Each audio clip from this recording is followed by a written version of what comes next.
தமிழகத்தில் முதலீடு செய்ய உள்ள வெளிநாட்டு நிறுவனங்களுக்கு ஒதுக்க 40,000 ஏக்கர் நிலம் தமிழகம் முழுவதும் கண்டறியப்பட்டுள்ளது. மாநாட்டிற்கான பணிகள் தீவிரமாக நடைபெற்று வருகின்றன. விவசாயம் தொடங்கி விமானம் சார்ந்த தொழில்நுட்பம் வரை தமிழகத்தில் கொண்டுவர பல்வேறு பன்னாட்டு நிறுவனங்கள் தமிழக அரசுடன் புரிந்துணர்வு ஒப்பந்தங்களில் கையெழுத்திட உள்ளன. இந்நிகழ்வு வரும் 9 மற்றும் 10ஆம் தேதி நடைபெற உள்ளது. உலகிலேயே தலை சிறந்த 10க்கும் மேற்பட்ட தகவல் தொழில்நுட்ப நிறுவனங்கள் இந்த மாநாட்டின் மூலம் தமிழகத்தில் முதலீடுகளை மேற்கொள்ள உள்ளன. தமிழகத்தில் முதலீடு செய்ய வரும் நிறுவனங்களுக்கு தேவையான இடங்களும் மாநில அரசால் தேர்வு செய்யப்பட்டுள்ளது. தமிழகம் முழுவதும் 40,000 ஏக்கர் நிலம் கண்டறியப்பட்டு நில வங்கி உருவாக்கப்பட்டுள்ளது. இதில் மாநில தொழில் மேம்பாட்டுக் கழகத்தின் கீழ் இருக்கும் 4,341 ஏக்கர் நிலங்களும் அடக்கம்.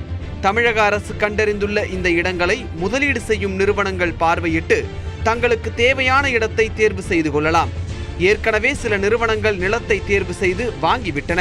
புரிந்துணர்வு ஒப்பந்தங்கள் கையெழுத்தானவுடன் சில நிறுவனங்கள் தங்களது தொழிற்சாலைகளை நிறுவத் தொடங்கும் என்று எதிர்பார்க்கப்படுகிறது.